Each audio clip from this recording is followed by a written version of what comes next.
A Hong Kong court's temporary ban on protesters and an order to clear the streets have expired, and there is little progress in getting traffic back to normal. CCTV's Peng has more. The deadlock continues as the Occupy Central protesters defy the court order and maintain their blockades at Mong Kok. District Councillor Maggie Chen Manky shows up at the scene. She reads out the injunction order to the crowd, stressing the fact that most of them already know they are breaking the law. The heavy downpour shatters the document in her hands, with protesters cheering as a sign of their victory. She tries a second time with a plastic folder and reminds the protesters that those who continue to occupy the area will be held in contempt of court.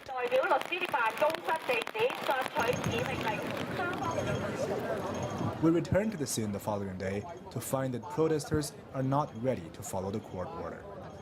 Do you know that the court has already issued an injunction order here? Yeah, I know. So why are you still protesting here? Because from the beginning it is not a legal action anyway, so it's not big deal anymore. So what are you expecting the police and the court will do on you? I think if they need to do any action on us, then there will be too many people. The court says that protesters should no longer occupy the street. Yeah. Do you know that? Yes. So are you sure? So why are you still sitting here? I just watch the newspaper, and no one tell me that. No one tell me I should go. Okay, but the court said so. Court said so. No one.